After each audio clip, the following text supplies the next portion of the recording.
up with women who are unambiguous black women, they tend to go for men that are lighter skinned, that have that type of phenotype, such as Sky Jackson's baby daddy and also Keke Palmer's baby. This is also why I don't like the divestment movement. I don't believe in the divestment movement because I feel like for a lot of women who are divesting, like, yes, they might be getting better treatment than they would have if they were with a black man, but it's still a man at the end of the day. It's just going to be different treatment, but a man is still going to be a man regardless what race he comes in. So a lot of women who are unambiguous, I feel like they always are phenotype fishing. That's what I call it, phenotype fishing. So they're fishing for a man for a certain phenotype, so that way their baby they don't have an unambiguous black baby because they don't like being an unambiguous black woman. It's very much synonymous to like the, I guess, quote unquote, self-hating black men that like will specifically get with white women or women who are like exotic or of a different race because it's like they don't want to have a child or they don't want to be in proximity to their same race because they really don't have much likeness against like with their own race. And no, this is not me saying that either Sky Jackson or Keke Palmer or any woman or any unambiguous black woman that does divest or that does have a preference in type means that she's self-hating. I'm not saying that. I'm just bringing light to the fact that this is indeed a thing.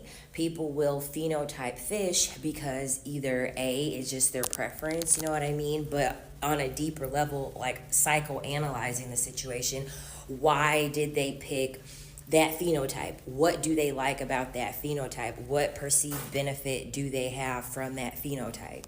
And by all means, I don't think that there's anything necessarily wrong with that. I mean, at the end of the day, we still live in a world that is very judgmental based off of the physical, based off of how you look. We live in a colorist, texturist, racist, nationalist, all the types of isms that you could think of. We still live in that type of environment. So I'm not going to sit here and tell anyone that, oh, you shouldn't take phenotype into account. Like, of course you should. It's important because your physical is what people are seeing first. But to use phenotype to replace genotype, which is actually how like an influence of the person's genes and how they're going to come out, I kind of feel like, okay, having a child with this man just because he's light skinned, even though this dude is obviously no good, like he's a troublemaker, he was in a detention center, why would you want his phenotype and why would you rate his phenotype so much higher than his genotype? Because he's already displaying the fact that he's a troublemaker. He's already displaying the fact that he's like not a good person and that he actually is like bad for society. Like the guy was in a detention center and he is clearly disrespecting her. I think it's important to make the distinction and to acknowledge the fact that even though these women are celebrities, they still are normal people and there are still things that they are going to look for based off of their trauma, based off of their experience. And for a lot of unambiguous black women, them wanting to be with someone lighter skin is a reflection of the fact that they don't want to reproduce someone that is going to have the same experiences that they had. Or maybe they feel like being closer to that phenotype gives them more status or makes them more valuable or boosts their self-esteem.